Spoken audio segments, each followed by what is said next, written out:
How did you learn that chess is your passion? And I learned how to play chess when I was 7 years old. And I think I realized pretty quickly that I enjoyed it. Because when I was a kid, I was really into like puzzles and just mental exercises. Chess was a natural fit for me. And then when I started playing tournaments, I really enjoyed it too. So I've been pretty competitive like since childhood. So I think the plan for today's stream is to do a mix of puzzles, playing, and then some studying. And hopefully get ready for tomorrow's Title Tuesday. And I'm going to do something I haven't done recently is Puzzle Rush Survival Mode. So Puzzle Rush without the rush. And yeah, these start very easy. I don't know why a countdown was needed there. Like there's no timer, but maybe we can get hype. Oh dear. So when I move the queen, I can activate the menu. Okay. Um, Maybe I should have done survival on Lichess. But okay, I'll get used to this. I hope the volume is okay. Not too loud, not too quiet. Thank you, I'm Benny. Converting from Prime to Tier 1. Have you tried Magic the Gathering? No, I haven't. I did go through a phase of trying to learn Magic when I was younger, but more Magic tricks. Some sleight of hand. I went through a lot of phases when I was younger. So a lot of these are like pretty simple, straightforward to start with. Basic checkmates, mate in one. I think this is the first non-checkmate puzzle. This is basically removal of the guard. The queen is defending the bishop. We can take the queen and then take the bishop. And I think my goal here is to get to 50. I think 50 is a reasonable score. I should probably look at the whole board before I make a move. Bishop b5 would be illegal. And queen d7 is checkmate. Okay, this is mate in 2. This is mate in 1. Couple checks, but this is checkmate. Okay, this one looks like it's going to be bishop takes g3. Our queen's attacked, but we can counterattack and win material. Hey, it's oh no my quack. Subbing for 33 months. I did do a lot of duck chess recently. But today is going to be duck chess without the duck. I'm trying to remember how to play normal chess. Oh, Scully Live says, I've been playing a lot of survival, very interested in hearing your approach to analyzing and solving when you get past these initial levels. Okay, that's nice to hear. I'm not sure what my record is in survival. Probably around 70. Again, it's been a while since I've done this. This is a classic mating pattern. I think they call this Boden's mate. You sack on c3. The bishops deliver mate. This is a pawn checkmate. This is mate in 1. Yeah, still a lot of simple mates. Okay, this is a skewer. Very important to see the board geometry. This is probably going to be forced mate. The king has a couple options. If king d1, we check and then mate. And if king f1, we check and then mate. Okay, this is mate in 1. This is probably checkmate to the queen. A very nice queen trap. Okay, this is another kind of series of checks ending in mate. Mate in 1. Yeah, I'm just trying to get through these quickly. Eventually I'll slow down and talk through some of the more difficult ones. Looks like this is mate in 2. This should be winning the rook. Every move is checks. We're not losing anything. Okay, this one, we start with bishop g2, and then we have a few discovered checks, but it's important to take the knight because bishop f3 allows knight g5, and this will end in mate. Oh, I'm Fenny says, I watched the Duck Chess Championship stream VOD today. You did incredibly well. Oh, thank you. It was a fun tournament. It was super exhausting, though. Like, I forgot how draining Duck Chess can be, especially 3+2. It still feels like I'm recovering from it. Are these puzzles ever repeated?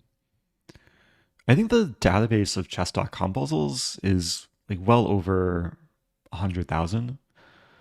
So you might get the same puzzles on different runs, but it's not super likely.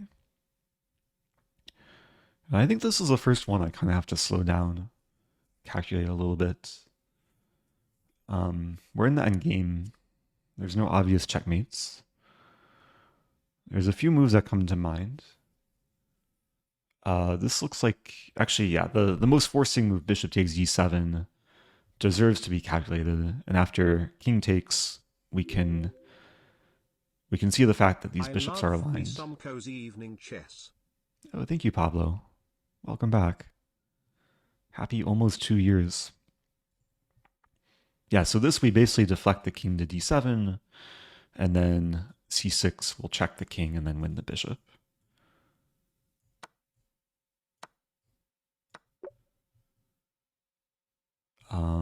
Okay, a lot going on here. Our queen's attacked, but this rook is hanging on b4. And the current material situation is equal, I believe. So it looks like all we need to do is trade queens and then win the rook. And even if we lose our rook in the end, we'll still be up a knight. Okay, back to some basic mates. Bishop h6. It's important to note if rook d8, we allow king g7. So force the king to g8 and then do this. This one. Okay, this is interesting. There's a lot of,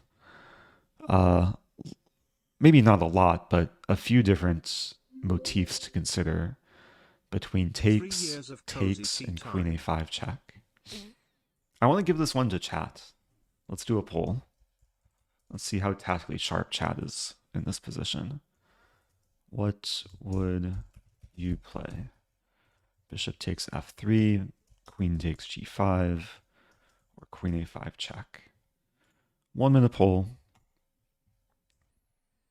Thank you to the newest resubs, D. Cole Truth and Mikkel Gur.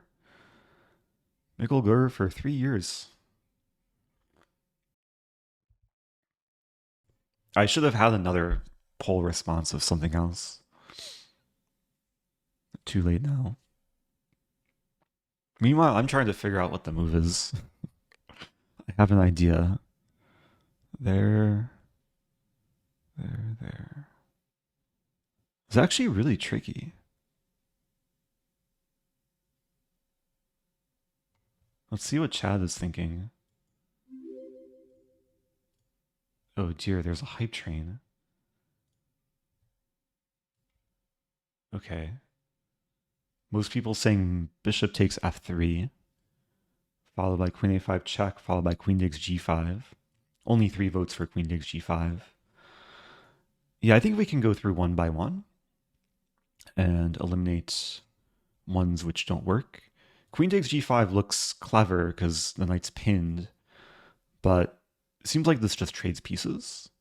Queen takes g5, knight takes g5, bishop takes d1, king takes d1, and we won a queen and minor piece, but we gave away our queen and a minor piece. So it's just a fair trade.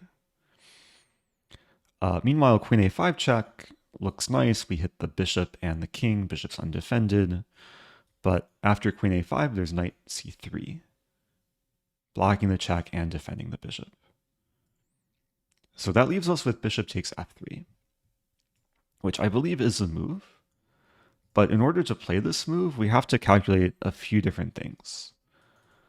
First of all, if queen takes f3, then it's very simple. We just take the bishop and yeah, we remove the defender, so we win a piece.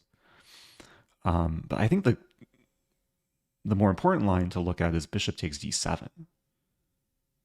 Because if we take back with our queen, white will take back, and we didn't win anything. So I imagine the solution to this problem, which we'll probably have to play out, is after bishop takes on... Oh, there's actually a few moves. There's bishop takes d8 as well. So I don't know what it's going to play out. But after bishop takes f3, bishop takes d7, I'm pretty sure we have to take with the king, leaving our queen attacked, but still attacking the bishop.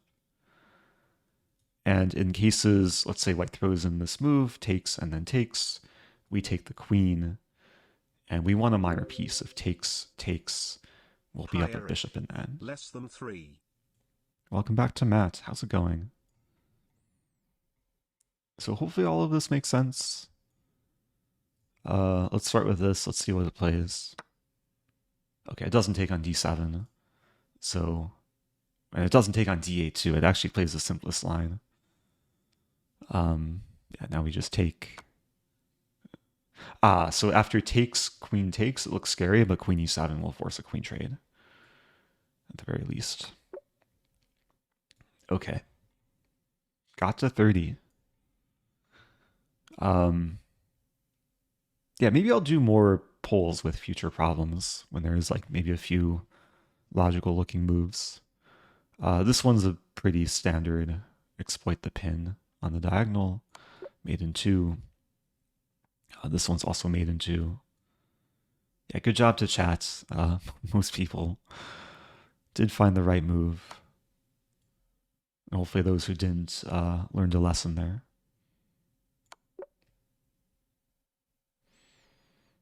Okay, this is kind of a cute tactic. This is a type of puzzle you either see it or you don't.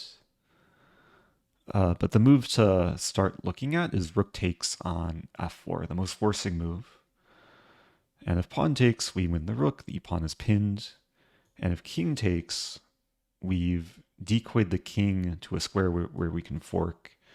And knight d3 is really nice because not only are we forking the king and the rook, but we're defending our own rook and chasing the white king away from attacking the rook. So we're going to win a rook in the process. Okay.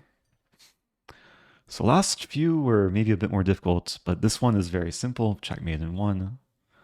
No pole for this puzzle. This one's also relatively straightforward. Oh no, my queen, and then checkmate. Okay, let's do 15 more. So this one we can say, oh no, getting forked. First move is very simple, rook takes g2. But yeah, if you play this move, you should see the whole variation. Because after king h1, we're still forked, but we can sacrifice a rook. And then check, and then mate. Okay. I think this is another poll-worthy puzzle. I like this one. This is a nice endgame situation where there are a few moves for white. This time I'll give 4 options. What would you play?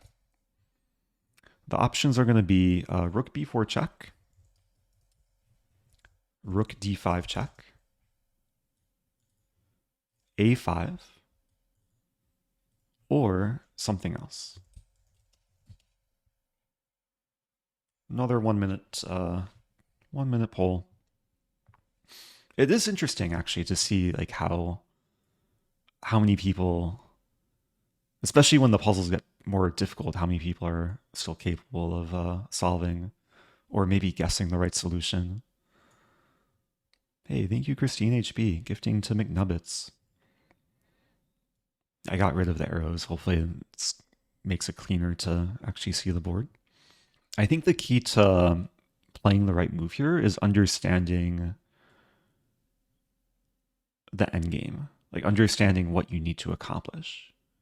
So especially when you have a rook pawn, there's so many cases where the game is just a draw. And this one, okay, this gives some interesting results. The poll is over.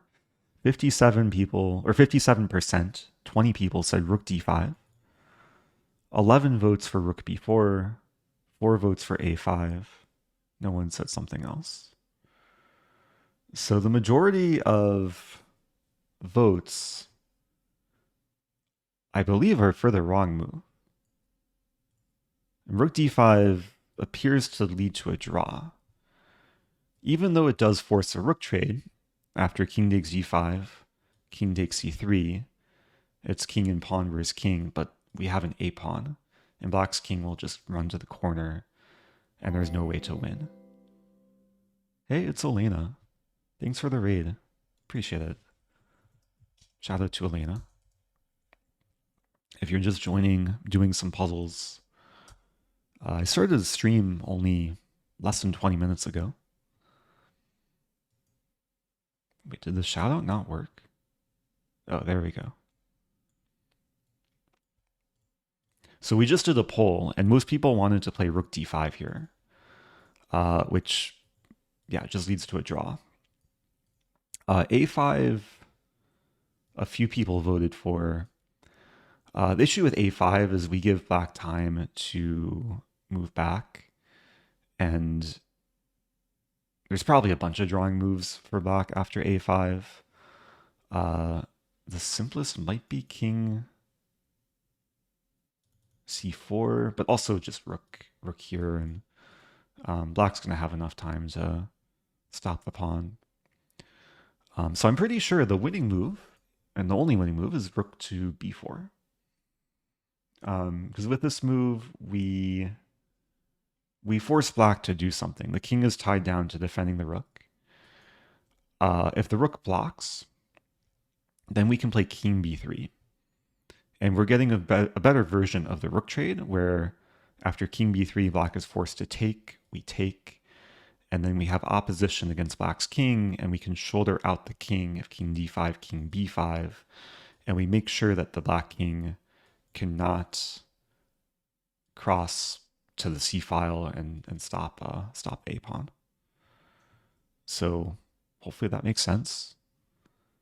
And if king to d3, another move to acknowledge, then we can play the same idea, rook b3. Again, force the trade, and then it's a very common endgame idea where before pushing your pawn, you should use your king to box out the black king. And we do see king d3, so yeah, this is the only way to win the position, rook b3. And I think it's going to play it out until we play king b7. Like the only way to win this, oh, it doesn't. I was going to say the only way to win is to like keep moving the king to stop the opponent king. Anyway, nice instructive ending there. Moving on, we have 37 right. This one looks like it'll be a mating attack. There are a few different checks between this and this are probably the most logical checks. This one is interesting because I think for a lot of players, it might be easy to go down the wrong path of beginning to calculate this or this. But in this position, I think it's really important to acknowledge another candidate move. And the most forcing move in the position, in addition to the knight checks, is this check. Hey, it's Axer Typo. How's it going, Axer Typo? Just finished a Scrabble stream. I actually played in the Mondaily Scrabble tournament a few hours ago. RGL. Hope you had a good rest of the stream. We have the Josh command. If you're just joining, I'm doing puzzles. I'm trying to get to 50 in survival mode. I was just saying how this move, queen e8, it's a candidate move. Even though it looks ridiculous, it would force king takes e8. Oh, wait, it doesn't work. I thought this is checkmate, but it's not because bishop f8. Okay, that's why we calculate. I was about to say, oh no, my queen, but that would actually be oh no, my queen. There's another move here, rook g8. A similar idea, deflect the king and then move here. So kind of between all these different checking moves, we have to figure out Eric, what leads to I mate. never get to watch live. Oh, well, now's your chance. Thank you, Tropical Dog. I think I want to start by calculating this. Rook g8 forces this. We check. If bishop f8, we play queen f7, king h8, queen takes f8 mate.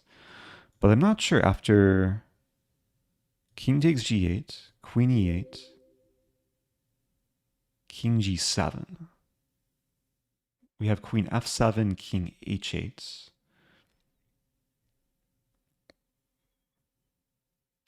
Yeah, we could repeat, but it doesn't really accomplish much. There's also the move knight e6, which is almost mate, but the king slips away this way. I guess we have to keep calculating, like knight d7, but then king takes e6. So from the beginning, rook check, king takes, queen e8, king g7, knight e6, king f6. Knight d7, king takes e6. I don't think there's much there. Just running out of steam.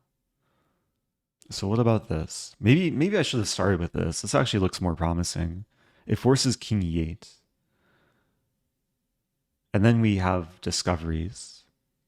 Yeah, we actually have knight f6 double check.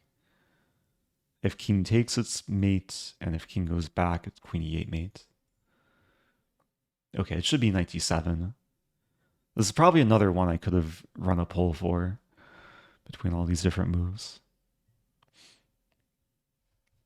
Looks like chat is on board. At least most of chat is on board with knight d7. Okay, doesn't even make us play it out. Sometimes it cuts the puzzle short if there's multiple winning lines after the opponent's response. Okay, I think this is a great one to run a poll for. What would you do? There's two candidate moves, a6, b6. I'll also include something else. 1 minute poll starting now. So which pawn to push? I'm trying to figure out myself.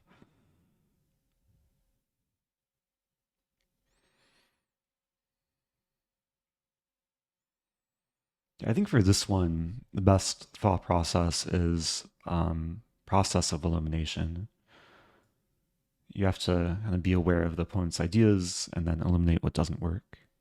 Okay, most people want b6, 38 votes. a6 has 7 votes. Something else with 2 votes. Yeah, so we're very close to just making a queen. And at first it looks like both moves are just winning. But then you have to think from black's perspective. Like if you play b6, well, black can try. If you play a6, well, black can try.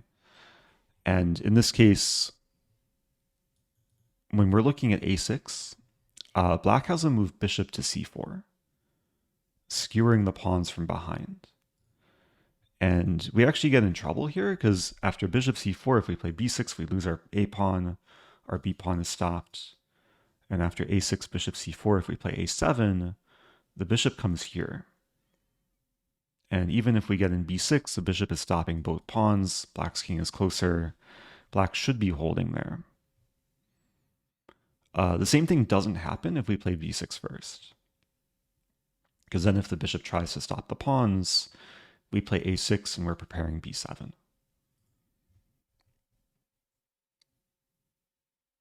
Also, it's just too slow to bring in our king if anyone wanted that. Like king f4, bishop here, here, here. Black's king will come in.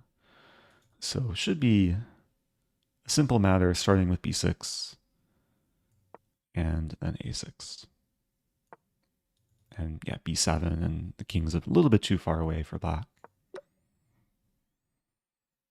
So good job to most of chat there.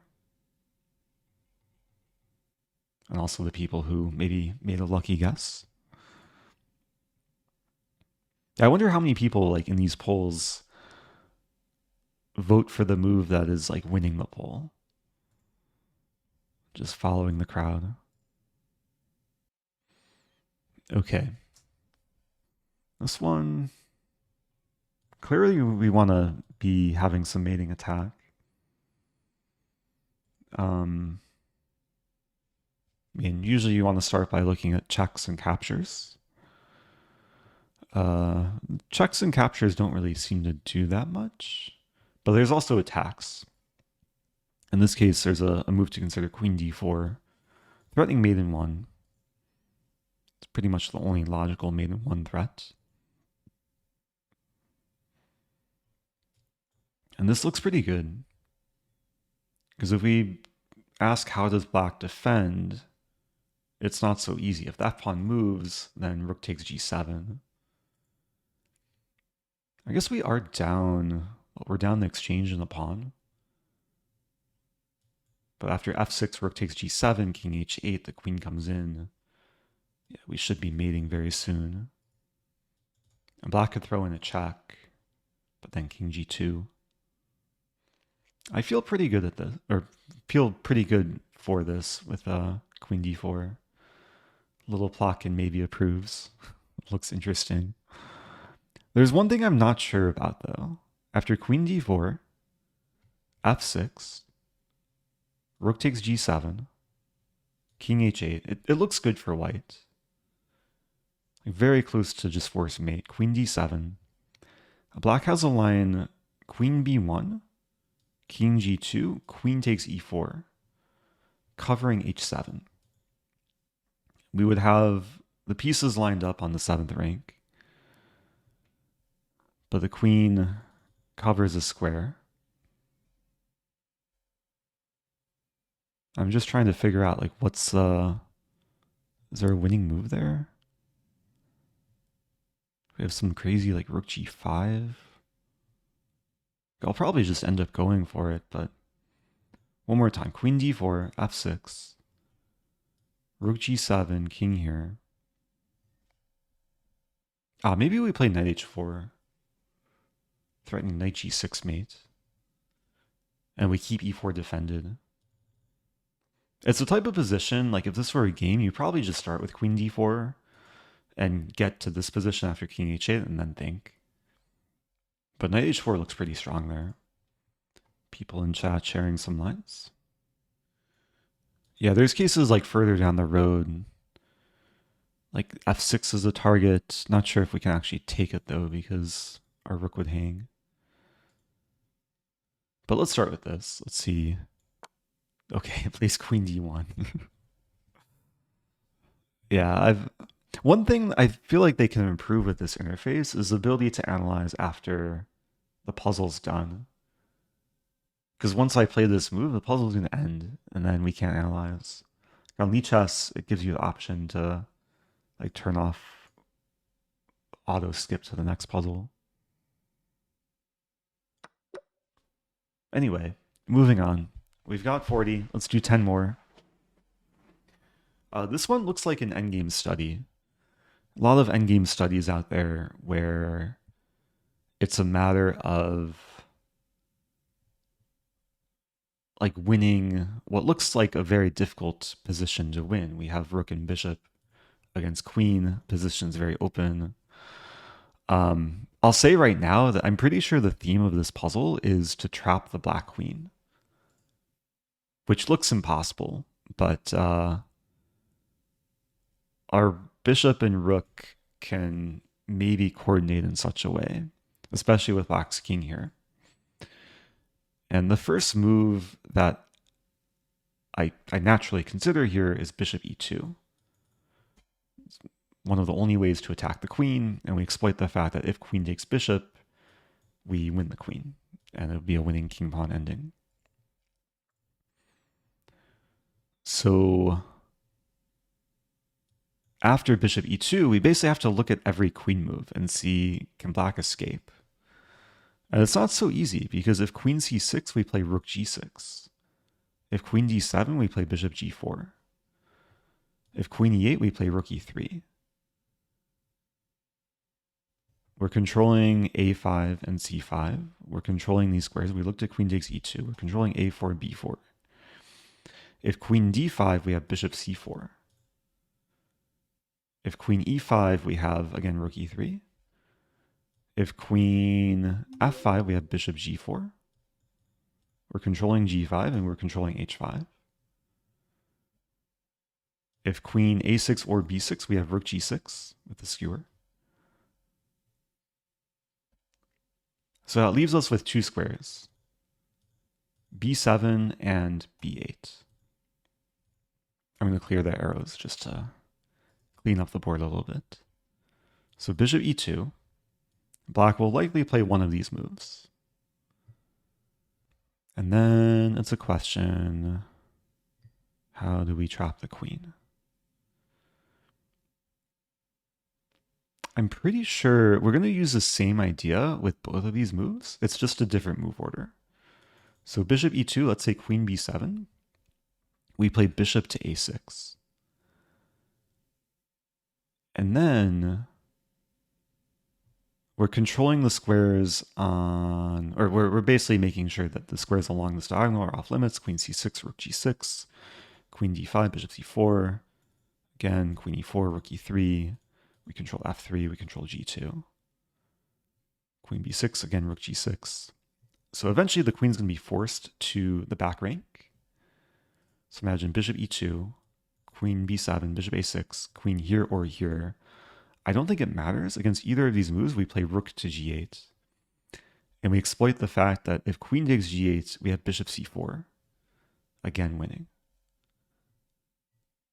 And it'll be the same case where if the queen goes to a8, all these squares are covered. The rook still defends g2 from g8. And if queen b8, yeah, queen's trapped. It's really beautiful. And then the last thing to acknowledge is after bishop e2, queen b8, we can start with rook g8. Essentially back ranking the queen. And if queen b7, we play bishop a6. And yeah, just making sure, but looks like the queen has no safe place. So bishop e2 and rook g8. And then bishop to a6.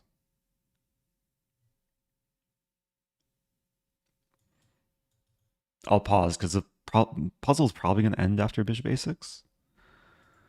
And usually, like, you might see this this position in Puzzle Rush where you have like less than 3 minutes to find the solution, and then you can't quite appreciate the beauty. But bishop a6. Okay, one more move, and then we win the queen. That would be tragic to mouse slip rook b6 after such a sequence. Okay, they're definitely getting harder though. That was like the most complex one thus far. Oh, we can click the green check marks. Ah, and then we can analyze. Oh, that's cool.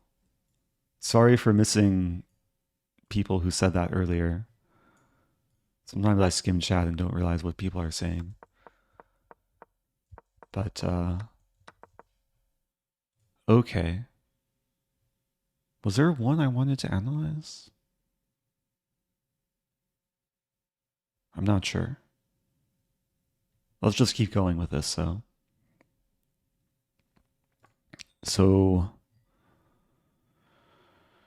the knight probably just took something on b3. Oh yeah, knight takes b3 was the last move.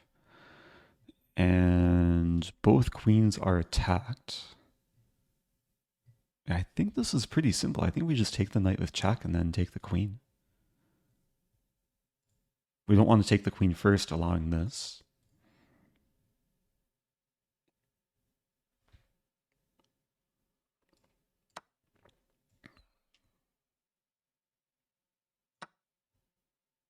We make sure we don't lose our queen. Okay, simple enough. Oh, I wanted to analyze 2000. Wait, this one. Ah, just to show. But how do I analyze? Here. Oh dear. Oh yeah, the puzzle ended after this. I guess I was going to show that, like, check on f6 and then it leads to mate. Not much to analyze. Anyway, back to... I've been disconnected. Oh wait, no. Okay, I think we're good. Yeah, some of these the level doesn't really match up. Like that endgame study was far more difficult than the problem after it. But we'll keep going. King f7 played.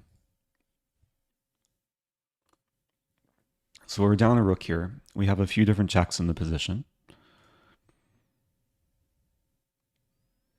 Rook takes f5 looks to be the most promising. We get the rook in. And then the king has a couple options. Rook f5, king... Okay, if king e6, we have rook f6. Rook takes f6, take, we're winning. And if king e6, rook f6, king e7, we have rook f2, discover check, we win the queen, we're also winning. So I think the critical line is king e8. And then, again, there's two logical checks. There's rook takes rook or queen h5. And queen h5 looks more promising there, because the king is tied down to defending the rook. So if king d8, we take the rook with check. Should be good.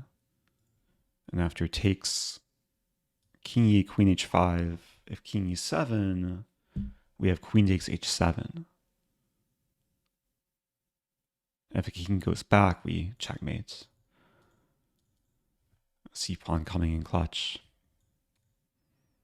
So I think it's pretty straightforward, just a matter of looking at the checking lines. And I don't think black has any escape. Queen h5. Yeah, in this case, the king runs away from defending the rook. Guess we still have to figure out what's happening after king c7. Likely queen f7, and then king moves back, we checkmate, or we end up winning the rook. Okay. What is the best tip you ever got for better chess psychology? What's that Bobby Fischer quote? I don't believe in psychology, I believe in good moves. I think generally you should focus on the position in front of you rather than what might be going through your opponent's mind. Wahoo, 5 months. It's Happy raining 5 here months. too in my city. Oh, maybe a different city than St. Louis. Very rainy today in St. Louis. Okay, this is another one with a few candidate moves. I see one person saying bishop b3. I mean, there's other forcing moves. There's 97, there's 96, there's rook e8. I feel like this is a decent one for a poll. Yeah, the first move is really important here. Oh, there's rook e7 as well. We're going to run a poll. Maybe a 2-minute poll this time. So bishop b3, rook e7, knight d6, knight e7, or something else. I don't think there's much calculation. Like, if you find the first move, then you're in very good shape. I'm seeing the poll results. Definitely one move is very much favored over the others. Oh, maybe I should make an I'm stumped vote. Maybe that can fall into the something else category. What pasta should Axer-typo eat? Linguine, spaghetti, spaghettini, penne, or fusilli? Should eat whatever or eat whatever scores the highest in Scrabble. So probably spaghettini. Okay, good job to 57%, now 58% of people who voted for knight d6. Yeah, the other moves, unfortunately, don't quite work for white. If bishop b3, queen takes b3. And, oh, wait a minute. Does bishop b3 actually work? Rook e8, king f7, knight d6, king g6. Wait a minute. Bishop b3 might work. But knight d6 might not work because knight takes c2. Honestly, I was going to vote for knight d6. And now I'm realizing, yeah, black doesn't have to move the queen. Knight takes c2. White's not winning. Knight takes f7. We lose a rook. We're probably losing that. Bishop b3, on the other hand, queen takes b3. We have to calculate. Rook e8, king f7, knight d6, king g6, h5. King has two moves of king g5, f4, king h6, knight f5, checkmate. One more time. Bishop b3, queen takes b3, rook e8, king f7, knight d6, king g6, h5. We saw king g5. If king h6, we can't play knight f7 because the queen is on b3, but we have knight f5, king g5, and f4 checkmate. Yeah, it looks like it's bishop b3. Most people not correct. This one's very deceptive.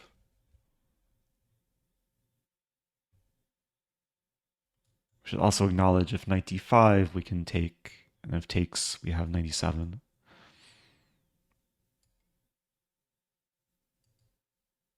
Including myself. Yeah, it's good I slowed down, ran the poll.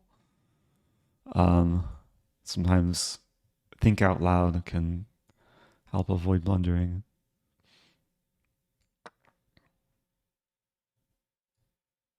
Check and check and check. I wonder how many people would play knight f7 thinking it's checkmate. Missing the queen takes f7. That would be so tragic. f4 and checkmate. Okay. Up to 44.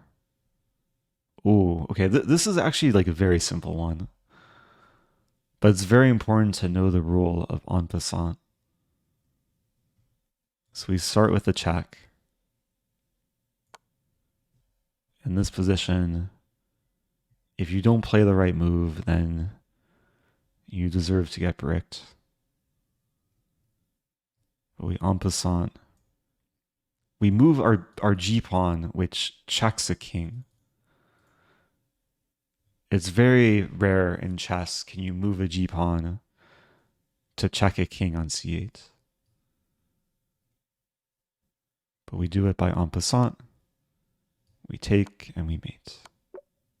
Okay, that one was very easy for how far we are. This looks like forced mate. I mean, the most obvious move to start looking at is rook takes f7, only check. And I mean, the king's almost mated. Like the only legal move is king takes d6. We're controlling all of these squares with our minor pieces. These squares with the pawn. So rook takes f7, king takes d6. And I think a lot of people would take the free bishop here, but white's down a rook. So we need to win. And the way to win is by checkmating.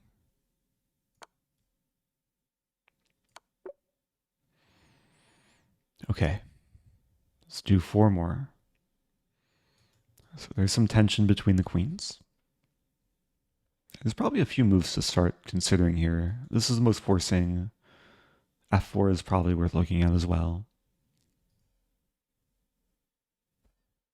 Do we know if that en passant checkmate happened in an actual game? Oh yeah, do these positions come from games? Because on Lichess, it will link to the game that it came from. I like how they include so many decimal points in the pass rate. 54.89952, etc. People pass in this position. Oh, we see the number of attempts too. Okay. I don't see where a game is linked. If we click here, analysis.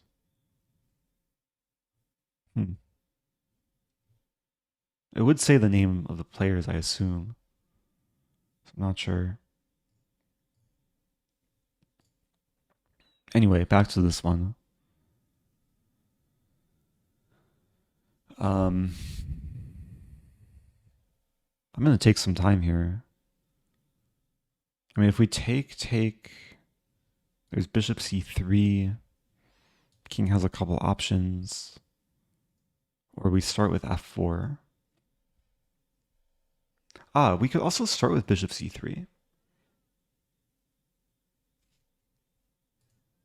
And sometimes a way to choose which move to calculate first is, it's mostly intuitive. Bishop c3 actually looks really interesting because then we provoke white to take. We take back with check. Our bishop's improved. But then king... Are we accomplishing anything? King e2? Rook e1? King d3, f4? Feels close, but I don't think we're trapping the rook. A live Eric Rosen appeared. Hey, welcome back to David. Happy 33 months.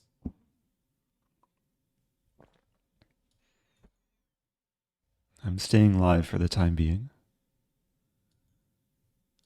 We do have, like after king e2, we do have rook d2.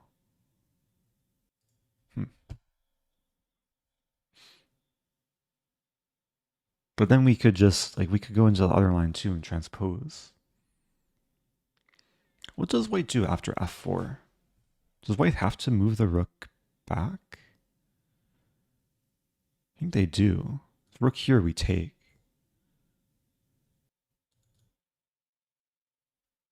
I guess there is takes, and king e2. Oh no, but then we take. Yeah, we were winning that.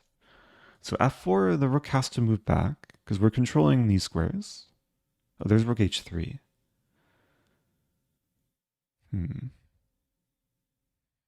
Rook g2. I'm taking some time just not looking at chat. I'm trying to figure this out for myself. Thank you, Super Bree. QJ9 clearly. QJ9.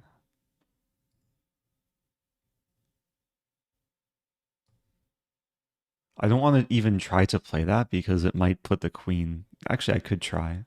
No. Don't want to break the board. I have to enter another dimension.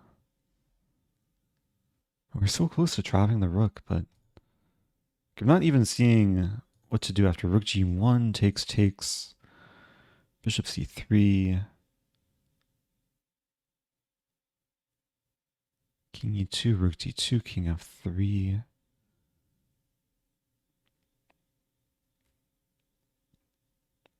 I feel like I'm just being lazy here. Like I'm not going as deep as I should be. Can we start with bishop c3? Takes, king e2, rook e1. And the king has to move here or here, which both limit the rook, and then we play f4. It feels very, very close. So let's take it one move at a time. Bishop c3, take. And there's also king g2. Maybe it's worth starting with this? Oh, the rook can't move back to g1. Move to g2.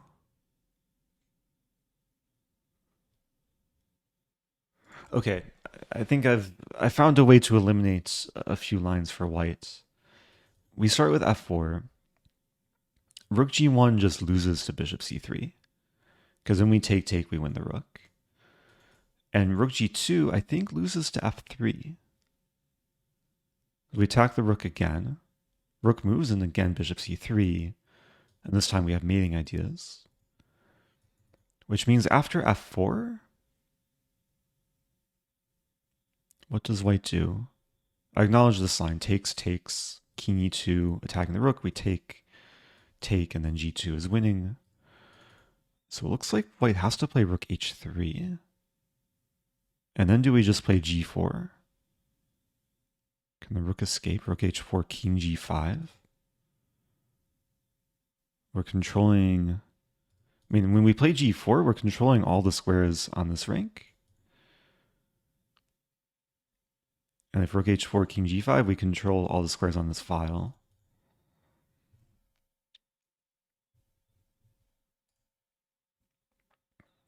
Some people saying rook g4. But rook g4, queen takes g4. I guess there's queen e4. But then king h6. Should be okay.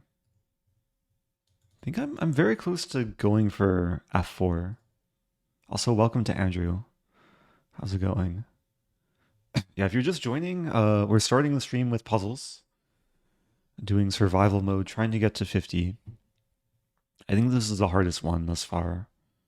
Just because there's so many options which are very similar. But I like starting with f4 because we keep bishop c3 in our back pocket depending where the rook goes. Oh, it looks like there's a question about f4, rook h3, g4, rook h4, king g5, f3. f3 would try and defend the rook, but we take the queen and we win the rook. So I'll go for it. If it's not right, just trying to imagine what I could be missing here. Bishop d3, we just take. Yeah, let's go for it. Rook takes g5 is just a free rook. Okay. If anyone has any questions about that one, I'm happy to show, but maybe I'll just show the line I was calculating over the board. Rook takes g5 is not really a human try. But yeah, the calculation after rook h3 was to play g4. And I think the rook is just trapped. Rook h4, king g5. Oh, this was between Muzichuk and Ushanina. So this came from a game. Interesting. Oh, rook h7 is playable. Oh, good point. I should have addressed this line. Do we have like... Wait, do we have a mating idea with takes? It's close. Yeah, we're not actually trapping the rook so easily.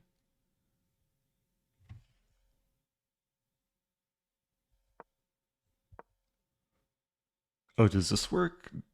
King g6, bishop f6. But then there's takes, and king here. And our rook is hit. Our pawn is hit too. Ah, but we have rook g1. But then white has this move. The rook is escaping via h7.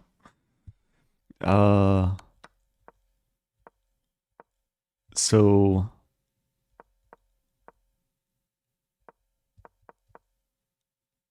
What do I want to look at? I want to look at queen takes. Yeah, queen takes. King takes. Bishop c3. Maybe not. Oh, what about bishop c3 here? We force queen takes. King here, check. I have a feeling this is winning. The king can't go back to e1 because we discover check win the rook. If the king goes back here, f3, and the king's in a mating net. Rook e7 doesn't help because the bishop supports e1. So that all stems from this line. Rook escapes, but the white king should not escape. How do I analyze?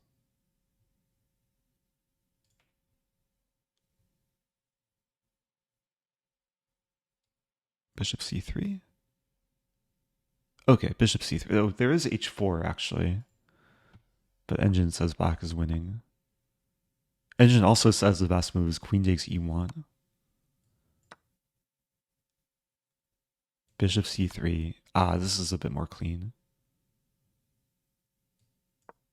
And we get the same line I just showed, but yeah, more forcing. Rook d2, king f1, f3.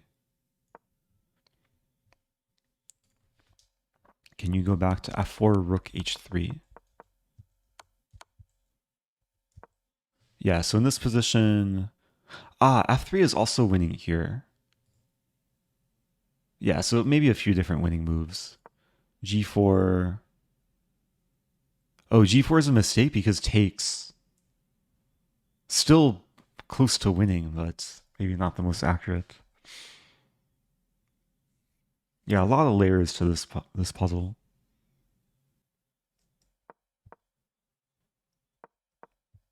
f3 was winning there because the king gets mated.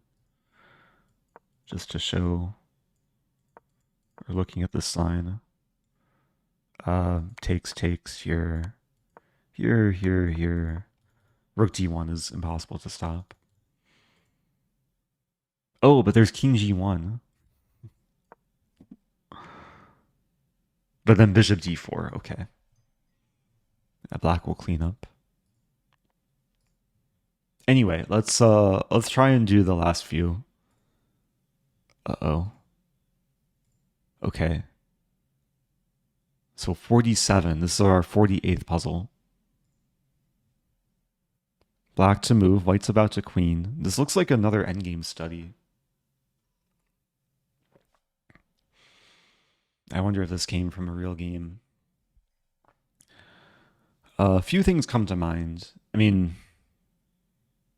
one of the first things that come to mind is if we get our knight to e3, that's checkmate. So knight c2 is maybe the first move to consider. Threatening mate in 1, how does white stop it?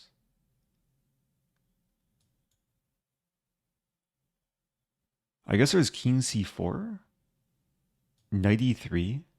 Let's say king b3, knight takes rook. And then if white pushes a pawn, we're going to stop the pawns with our bishop. So if we can win the rook and have time for bishop f6, we should be winning. Does white have any other defense? I think this is actually pretty straightforward. Knight c2. We're either going to mate or fork.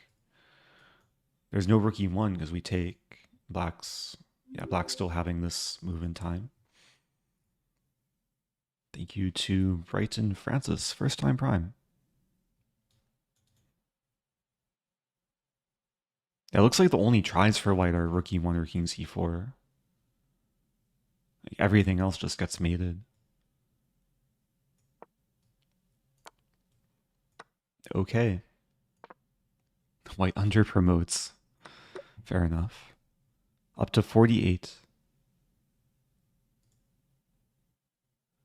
So we have two more.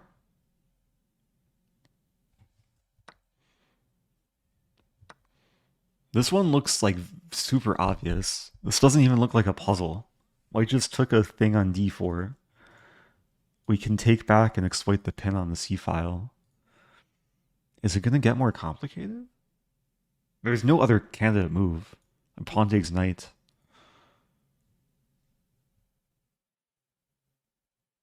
I'm just taking time here because I'm confused by this as a puzzle. White's going to try this maybe? Let's see. Okay, white tries e5. So now maybe it's a puzzle. We can take the knight, we can take the pawn. We could maybe do something else.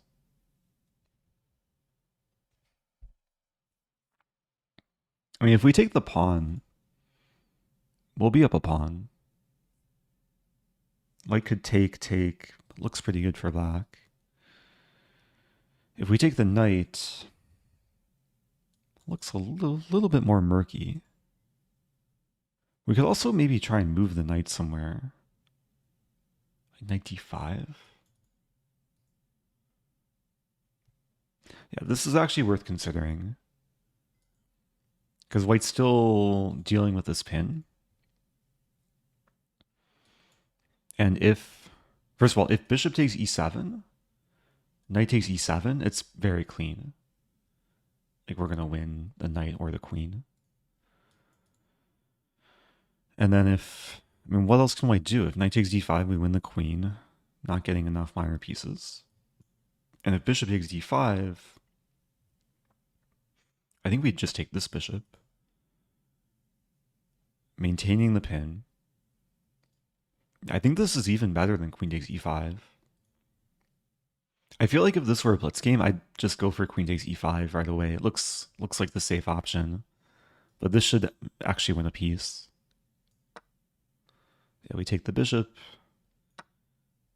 we take back, we leave the pin, like counterattacks, but we don't really care about that.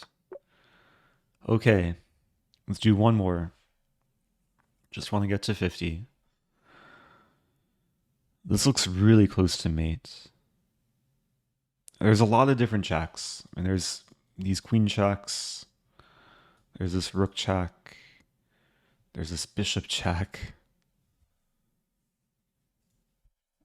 Need to take some time here. I'm not seeing it immediately. I see some lines that look close. It's one of these situations where we have to keep checking the king because black has these monster threats. So it's really a question which sequence leads to mate.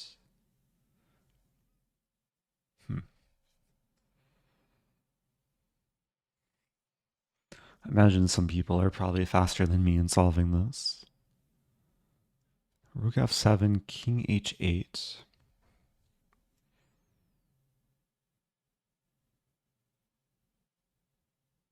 I was calculating rook f7, king h8, rook h7, queen h3, king g7, queen h6. The king goes here. I think we run out of steam though. Queen h7, bishop g7. I wanted to do this. I'm just not sure about king h8. Feels really, really close. Queen f6 doesn't seem to work.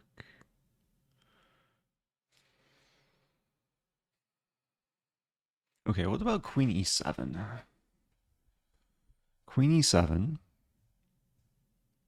Because with king h8, we have rook f8, so black has to play this move. Wait, is it that simple? Do we just play rook f8? Have I been missing this the whole time? I think I have. This is battery. I think it's just made in 3. How many people? Yeah, a lot of people found that much quicker than me. I think I was just expecting a much more difficult problem. I was trying to like find lines where we play bishop d5 or rook h7. Yeah, queen e7. I went down a few wrong rabbit holes. Okay. Should we do one more for good measure? It's probably another like mating sequence.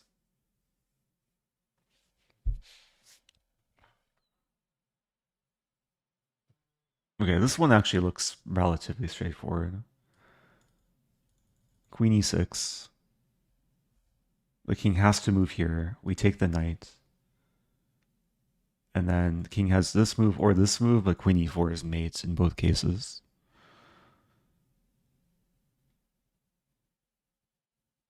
Just making sure. Okay. I'm going to end it there. At least for puzzles, not the stream. I've consumed more than half my tea. This is not my record. I don't know how to check my record. Maybe at some point in the future I'll keep going. Should I do one more? Do people like this? It's a little bit different than what I usually do. Okay, we'll do one more.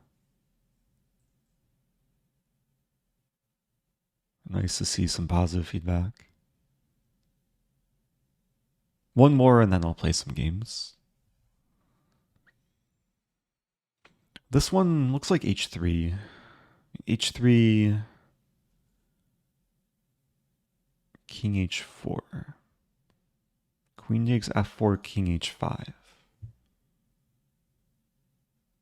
g4. If king g6, queen f5, king h6, queen h5, checkmate.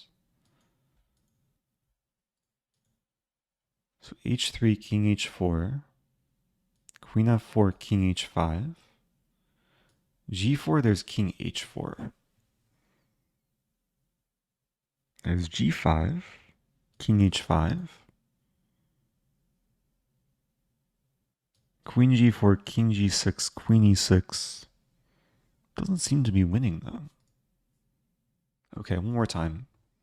h3, king h4. Do we have a quiet move? Do we have something like this? Queen f5.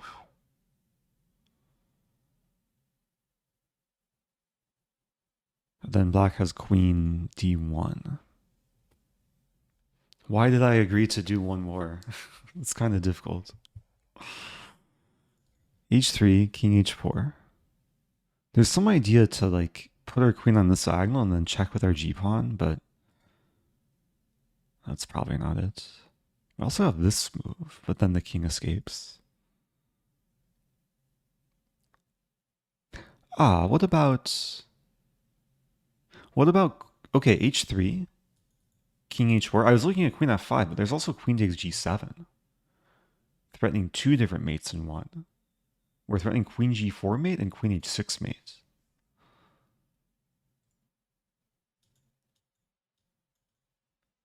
If black tries to defend with queen d1, we play queen h6, queen h5, queen takes f4, forcing queen g4, and then we checkmate.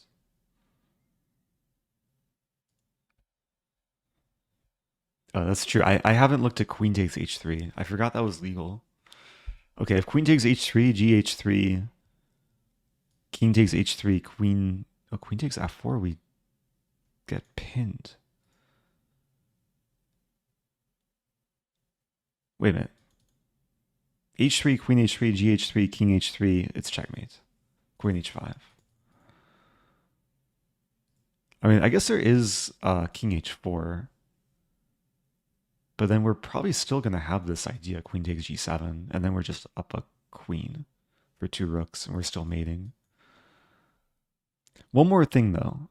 h3, king h4, queen g7. Oh, if h5? h5, we checkmate. But what about the line after h3, queen h3, gh3, king h4, queen g7, and then h5. And queen f6 is no longer mate because king takes h3. It should still be winning. I'm starting with h3 though. It's just, yeah, let's get this over with. Queen takes g7. Oh, it's not right.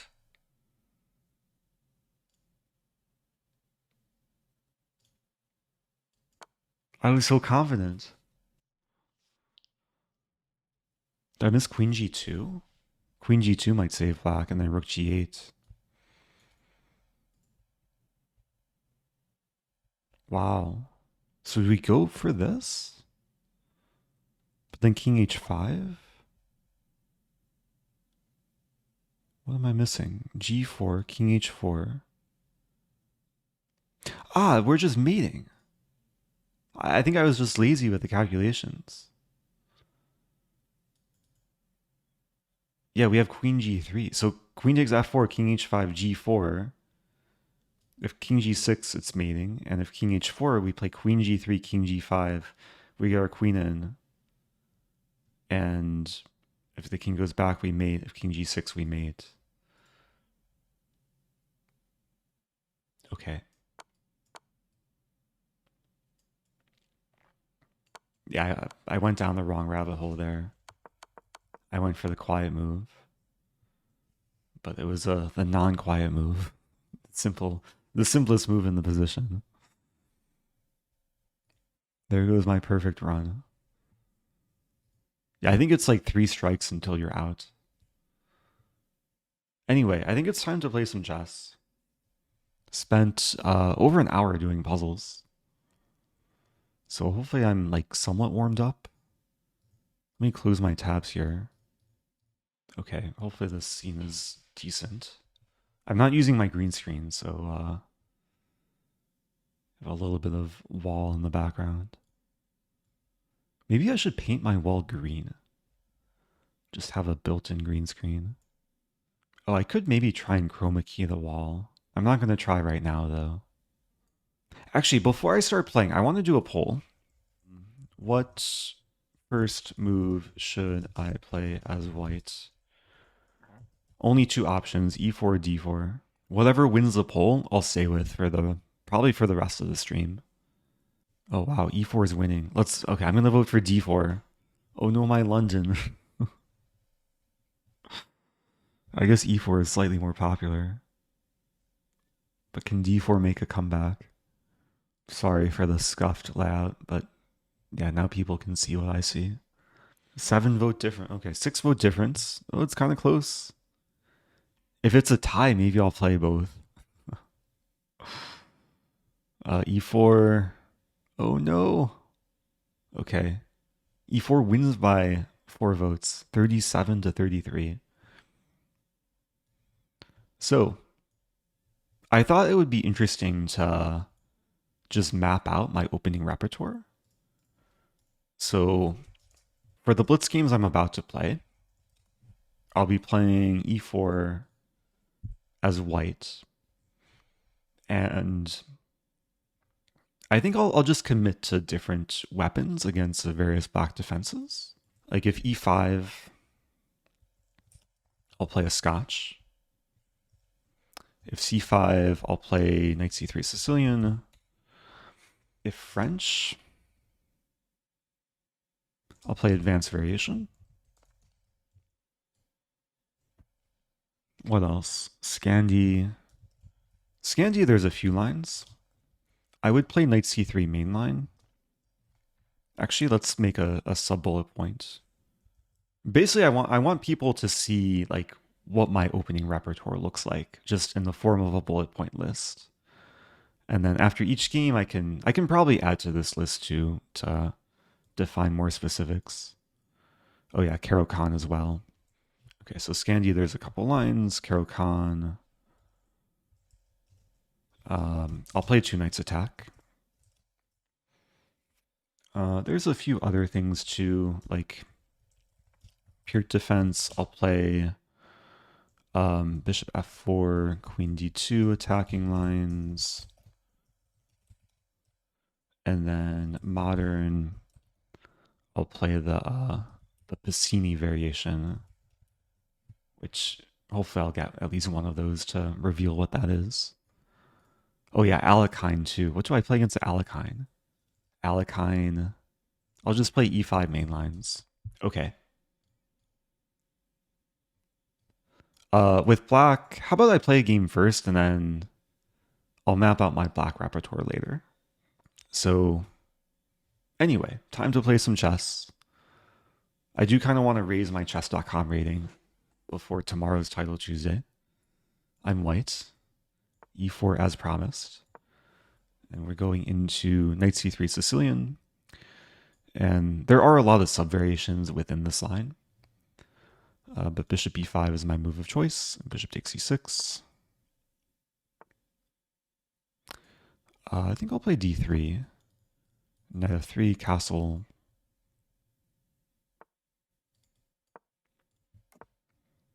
Yeah, Yeah, this is a line I've played a bunch before. Relatively straightforward for white. I'll play a4, preventing any expansion.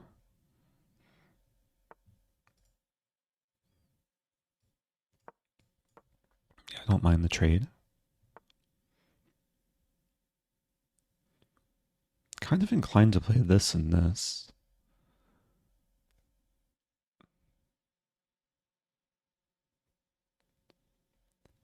Let's start with this. A bit more positional.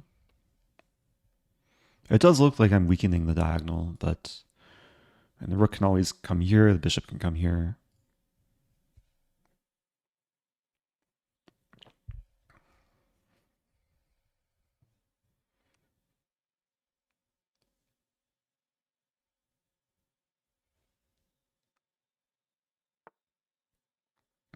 Wow, b5. So if I take... Actually, I probably don't want to take. I probably just want to... Black wants to play this, though. So maybe it makes sense to play this. Unpinning the knight, threatening to take and win a pawn.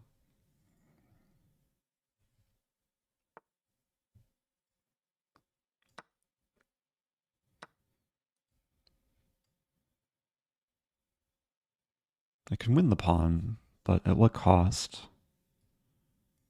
Oh, probably at the cost of a knight. Wow. Yeah, let's be careful.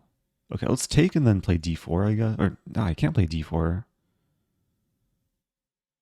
guess I'll just play this.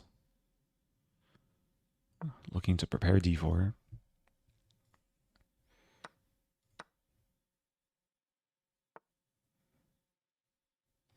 Probably rook f2.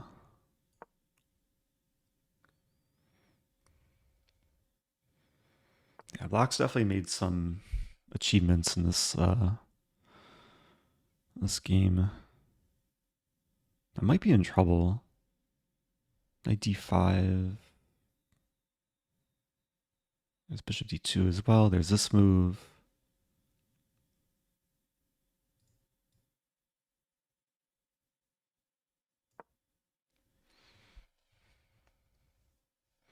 Gotta watch my time.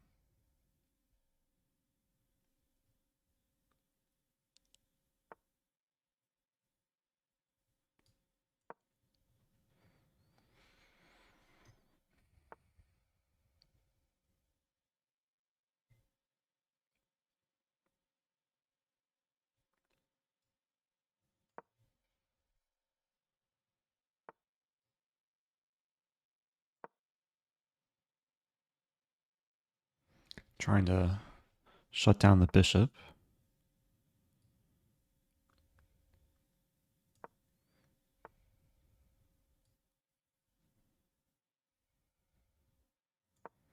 Shaky position.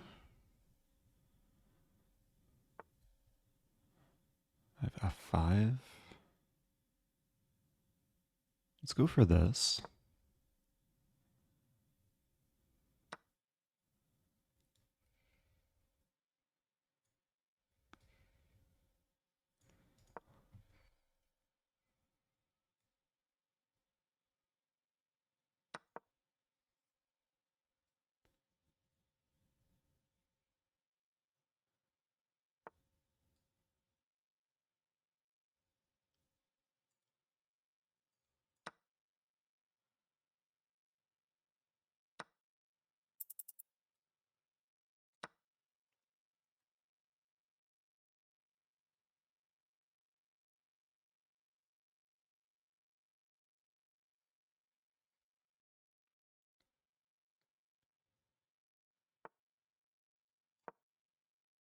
Oh dear.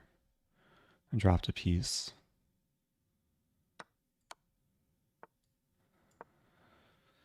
Is there any fight?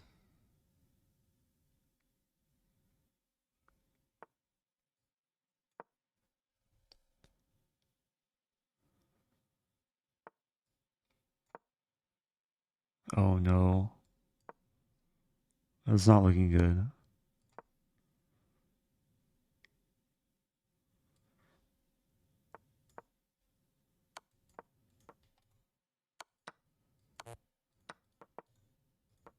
Okay, I resign. Tough start to the games. Um, but I think I got like a decent opening and then just collapsed in the middle game. Where did things go wrong? When I took on b5, my original intention was to take twice and then blunder at knight. Uh,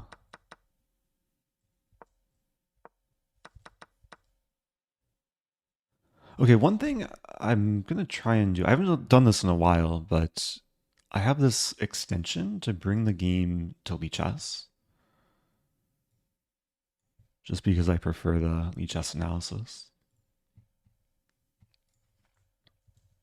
And I can actually bring the engine graph too, I think. Oh yeah, engine graph is crunching. Why f5 and e6. Yeah, at that point it was a little bit of desperation. I was trying to open the king side. Maybe it wasn't necessary. Yeah, it's already like really bad for white.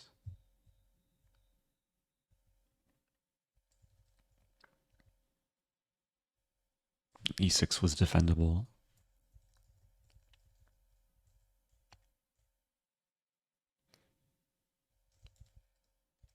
Let's take away at least one lesson from this middle game position.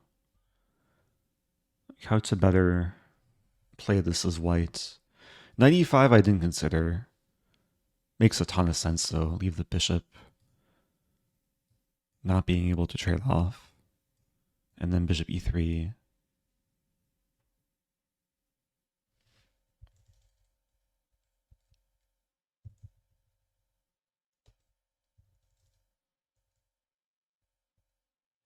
And then here, yeah, the engine likes this move e5. Another thing I didn't really consider, but it's super interesting, giving the knight the e4 square. If c4, I can just take once, maybe even twice. Okay, this looks fine for white. So the extension I'm using is, it's called chess.com analysis at lichess. Makes it very easy to just bring games over to analyze. Okay, so maybe we can make some bullet points here. The line I just played was knight c6, bishop b5, with bishop takes c6. The alternative to this line is knight c6, bishop b5, knight d4, which has its own branches, which most players do go for, the knight d4 move. Why don't just play on lichess? Because I'm trying to raise my chess.com rating because tomorrow's Title Tuesday. So I'm using both sites. Let's go again. Oh, I haven't mapped out my black repertoire. Also, let's change the scene. There we go. So, yeah, my black repertoire is a little bit more straightforward. At least with QGD. This is Jobava London. Let's play c5. Take in bishop g4.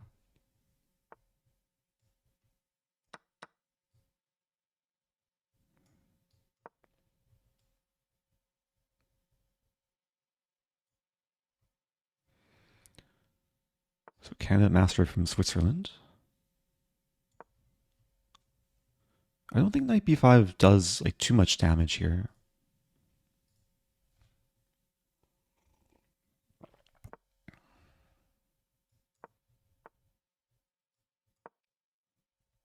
There's a question about Accelerated Dragon.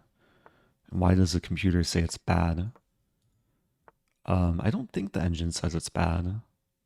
Unless there's a specific line. But as a whole, the opening is very reputable.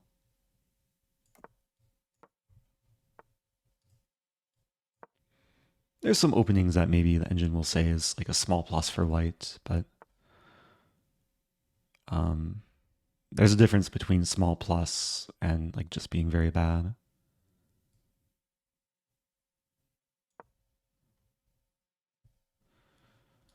I'm liking this position. All the bishops off the board. You have some pressure on the c file. Also, thank you, Nape Rady. Appreciate the raid. Hope you had a good stream. If you're just joining, most of this stream was just puzzles. Finally getting to play some chess.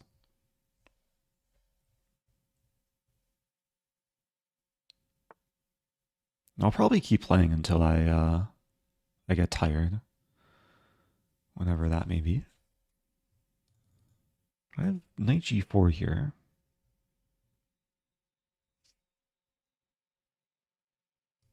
Well, he wants to do this and this.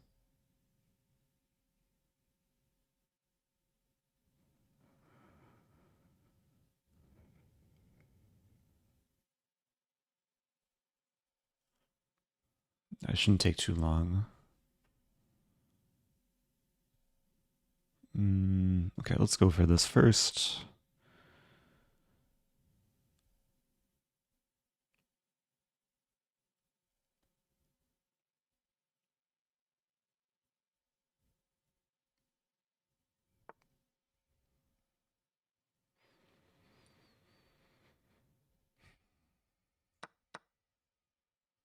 Could take on c3. This is interesting.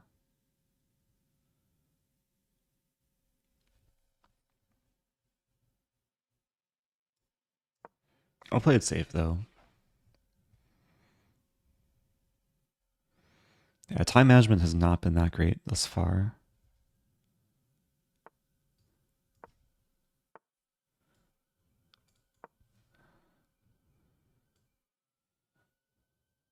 Gotta really ramp things up.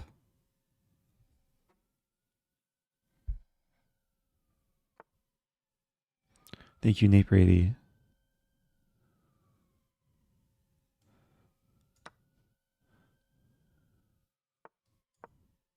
Yeah, I lose back the pawn, but then I get the file. So maybe it's something. There's also some back rank ideas with the knight on g4.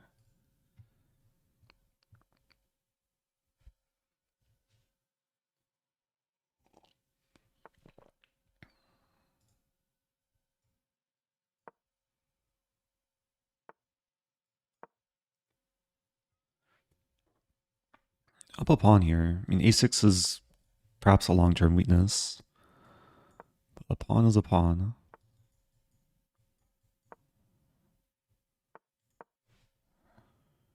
How do I get my king into d6?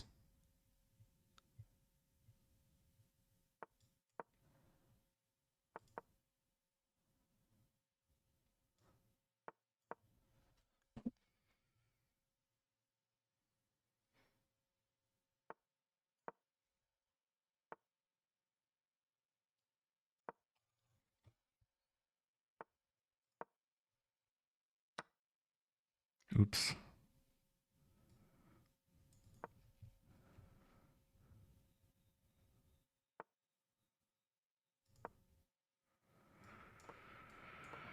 No longer up a pawn.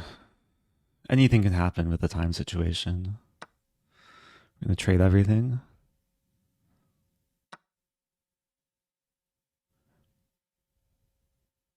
Up on time now. I'm going to go for b4. Close to winning this pawn.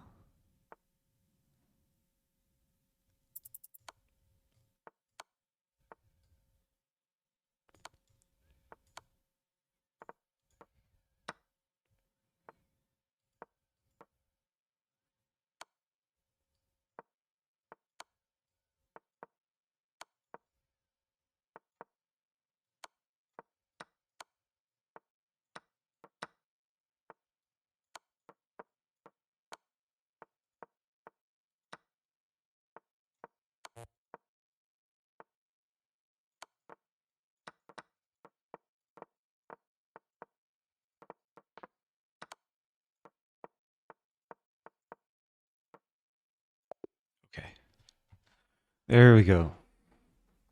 So, that was my first win of the stream. Only my second game of the stream. I got really low on time in this in this late stage middle game. I took a lot of time around here, like trying to figure out what my plan is. Engine likes 94. Which for some reason I didn't consider. I guess it forces the knight to come back to defend. How long are you planning on streaming for? Realistically, probably like half hour to 45 minutes more. Give or take, though. This is really preparation for Title Tuesday tomorrow. So I'm going to map out my black repertoire now. With black, there's a few different categories. There's verse E4, and there's D4. There's also English and ready. I guess we can map out a bit. Starting with D4. And I'll probably just make a list of like the common lines I will encounter. We just had a Jobava London, but then more common Queen's Gambit, London, Catalan. Within the Queen's Gambit, there's a few like common lines that I like to play. The Barman variation, the Cambridge Springs, and of course a QDD exchange. This should probably be like the top category. And then there's some other sidelines too, the Kali, Stonewall. But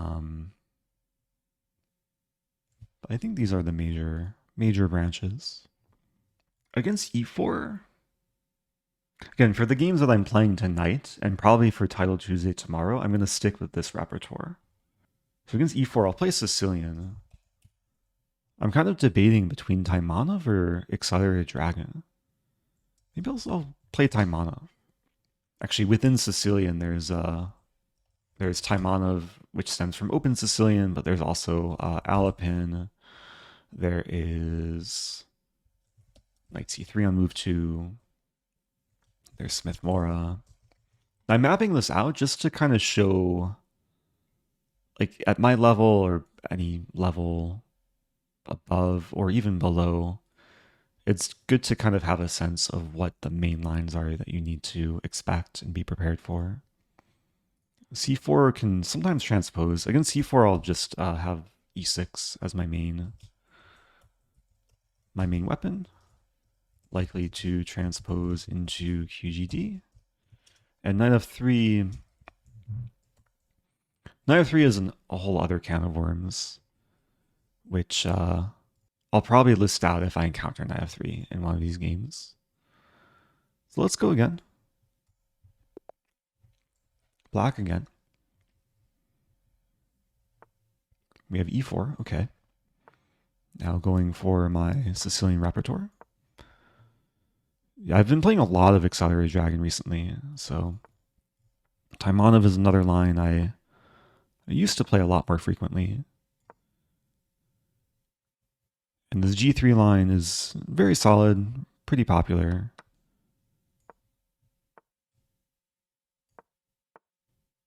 Trying to remember the theory. I think it's H6 first and then E5. Again, I have to remember the theory. Pretty sure this takes, or is it bishop E6?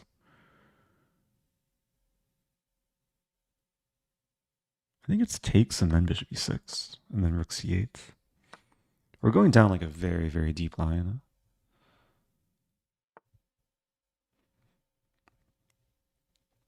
H3. So, and takes and king E7. There's an idea in this line which I think I'm going to go for.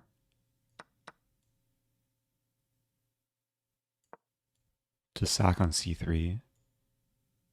Rook d3 might be played. Let's sack on c3.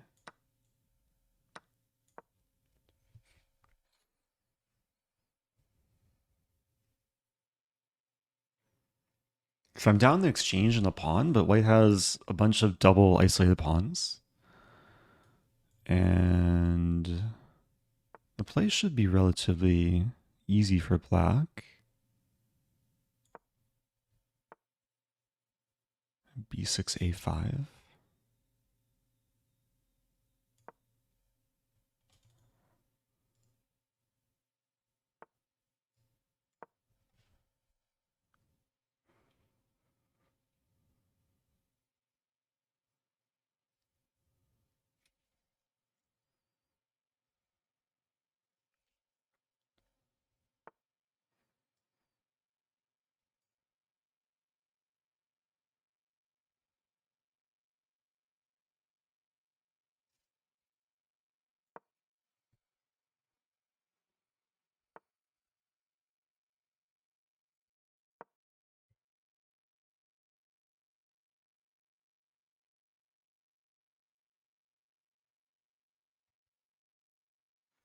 I want to play knight c5.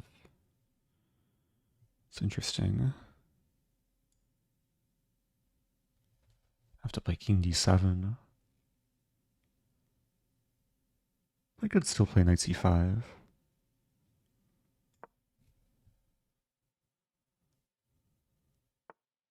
Wow. Knight a4.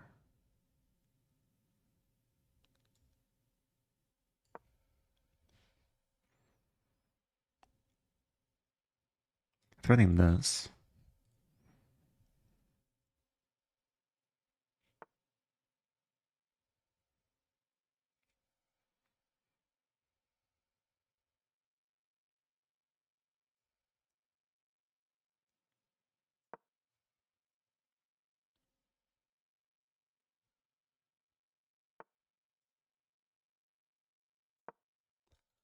Again, threatening this.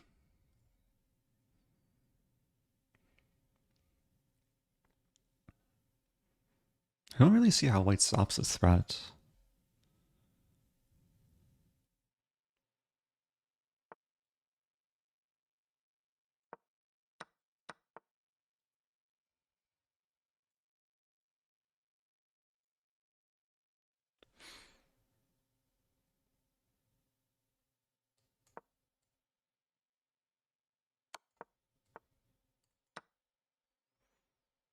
I think my opponent was expecting king c5 there. But, okay, I'll take it. Okay, that was a nice game overall. That was actually like very deep Taimanov prep. The specific position maybe wasn't prepared, but the idea of rook c3 was aligned with preparation. Oh, Obese Reese points out a good, a simple tactic. Yeah, rook d3 in this position, bishop c4. I guess I was so focused on sacking on c3 that I was looking for moves for white to prevent it. Hopefully, if this happened, I would have found bishop c4. Around move 27, could you have taken the pawn with bishop and then forked the rooks? Move 27.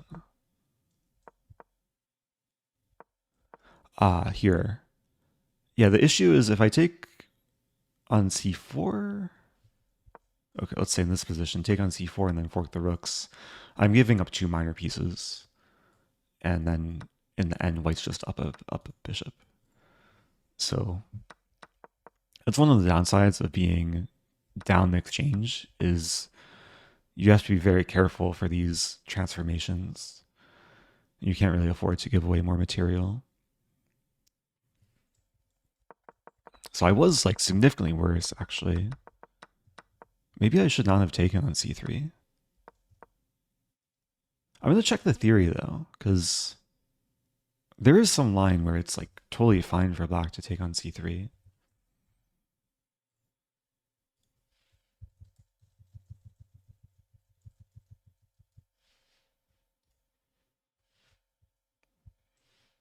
we see, ooh, Arjun Erigaisi against Magnus Carlsen from this exact line. We just see this game. Okay, they went down a slightly different path, but Magnus won with the black pieces.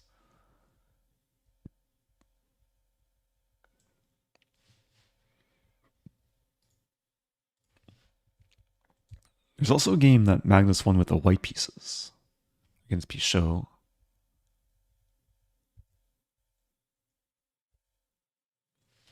H3 is not the most common. H3 takes.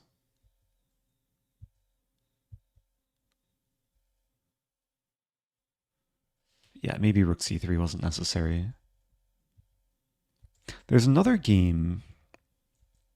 I wonder if it'll show up in the database. Yeah, there's this game, Elham Amar, one of the top players from Norway. And this is a line where black can take on c3.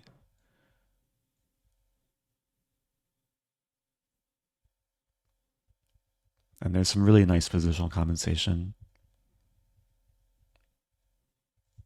Okay, let's do a few more. I'm beginning to feel tired, and I don't want to burn myself out before tomorrow. But, yeah, we go again. I'll play e4. Let's fix the scene. And I think this time we might play a Scotch. Oh, good night to Matt. Thanks for tuning in. Yeah, we'll just play a normal Scotch here. 4 knights. Someday I want to learn this like knight c6 e5 line. But this is a very safe line to play. Bishop d2.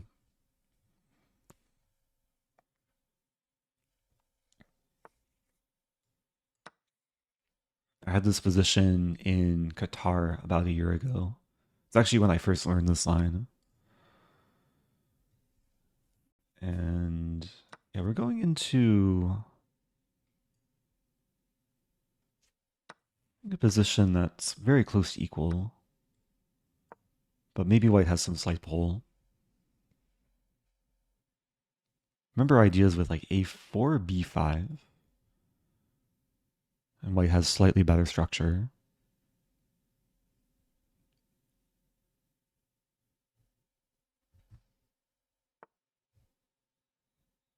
Black plays d4.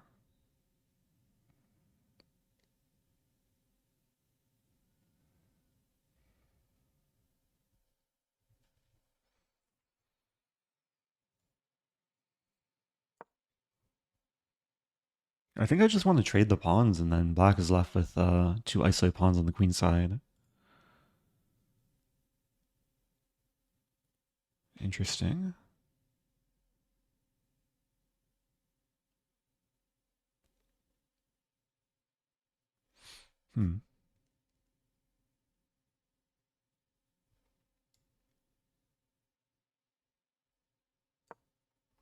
Queen d5, f3.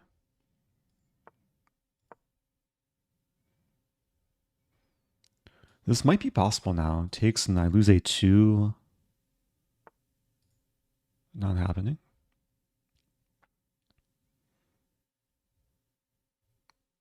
I go for c4. c4, e3 is weak. There's bishop e4.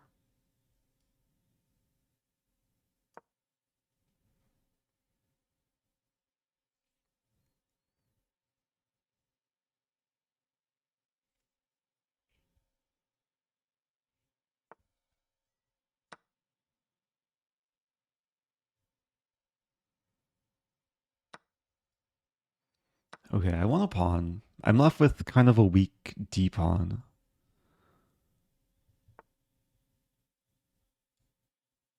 But maybe I'm holding on to it.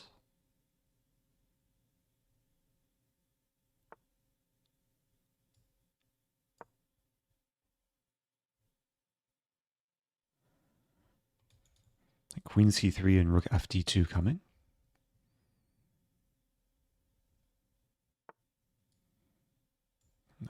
Taking is tempting.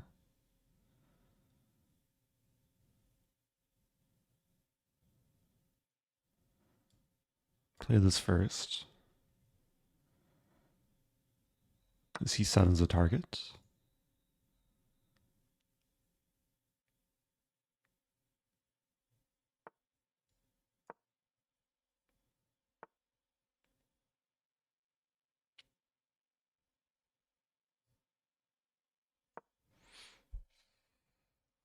Maybe a little bit too weakening there.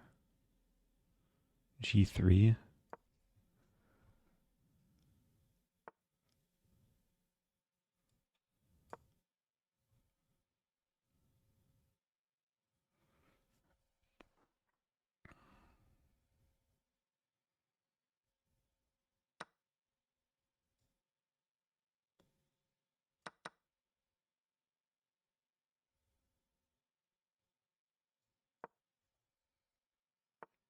I'm not happy with how I played this.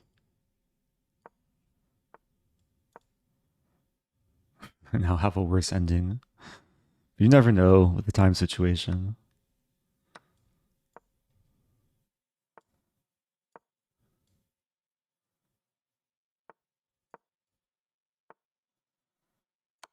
Check. G4.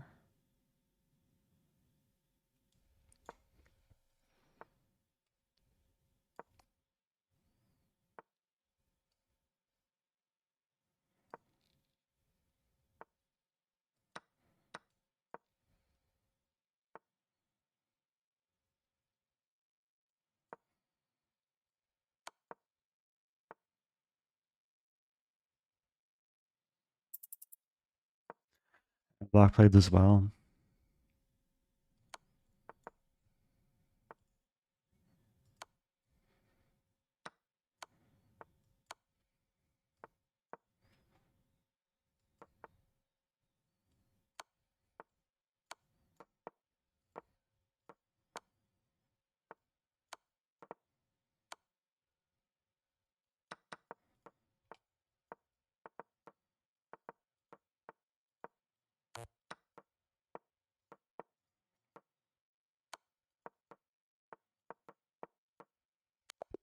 What to do? Well played to my opponent. I thought I was pushing, and then I was the one getting pushed. Wow, it was really good for white at some point. I missed C4 here. Trying to deflect the queen. Why is this so good, though? Queen A6. Ah, I'm actually winning the bishop. B5 and then C5. Takes rook B1. Okay, let's do one more. One more, and then maybe I'll wrap things up after this. We have a Caro-Kann. Another opening within the repertoire. Like Queen E2. Oh no, my queen. Knight D5. Usually people play E6. Knight D5. I think I'll just play normally. I try and manage my time better this game. F4, F5 ideas.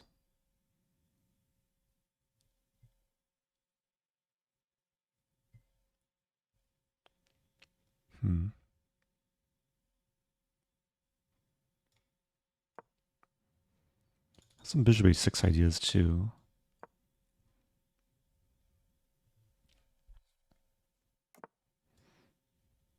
I'm kind of curious about this. Knight G5. If I were black, I would be a little bit scared.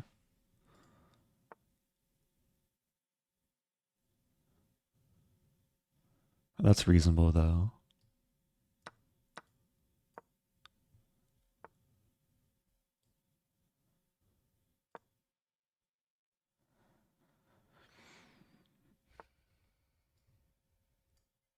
G5 might be coming.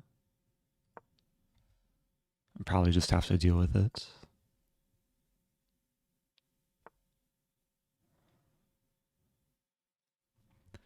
Yeah, it's going to be an endgame grind.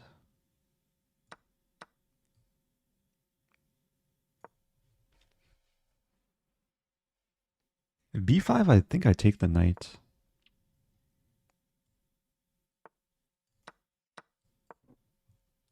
There's this idea.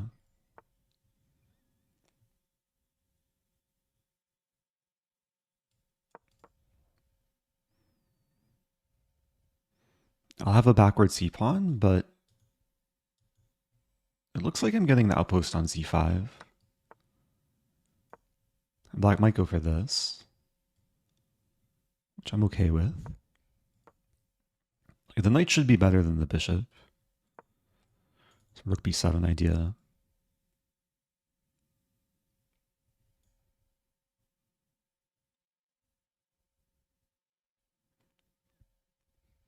Very positional now.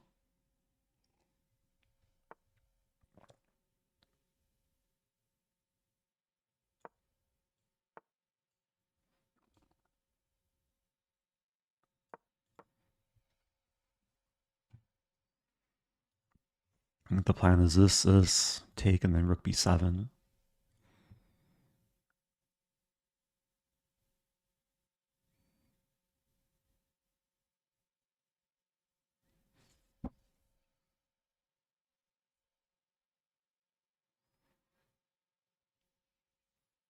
The bishop doesn't really have much influence. Like the pawn is fixed on d5.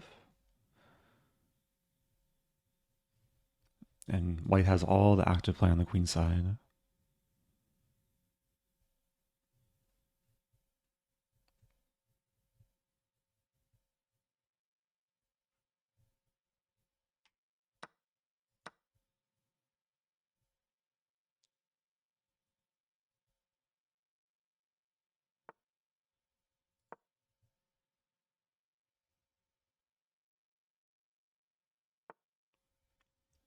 Okay, this is a tactic.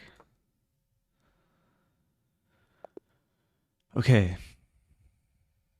I think I'm gonna wrap things up now. I do plan to stream Title Tuesday tomorrow. I want to get some rest for it. Yeah, this final game.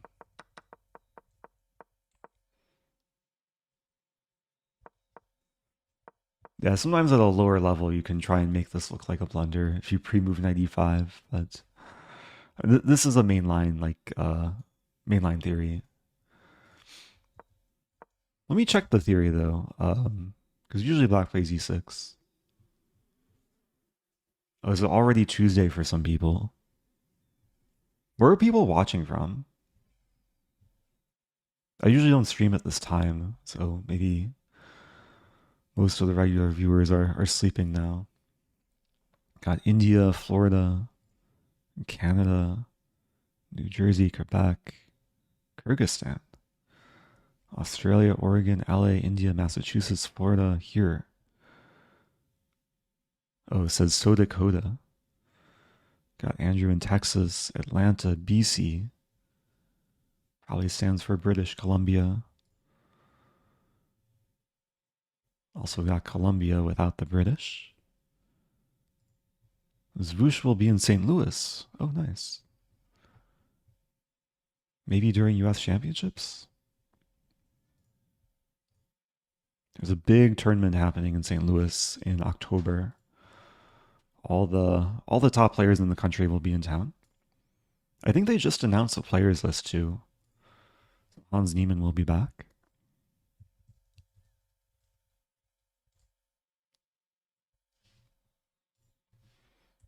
I just want to check this move. Knight d5.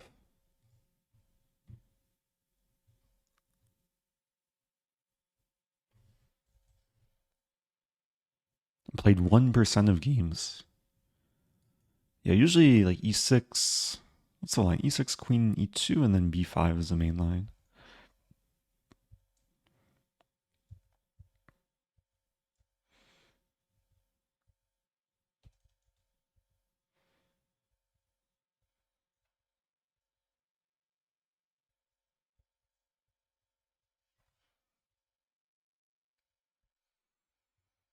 I didn't really get much advantage.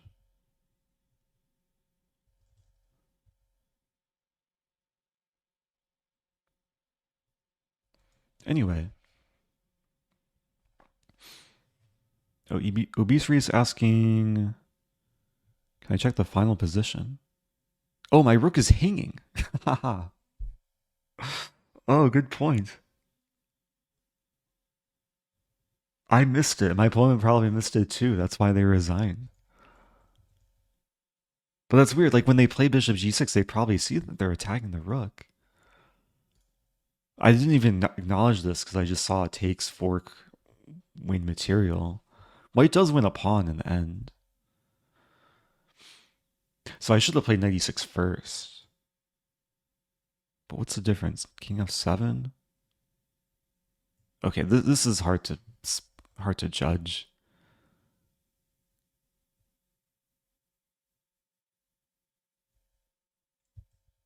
Yeah, the final position, I guess I do win a pawn. King f7 take.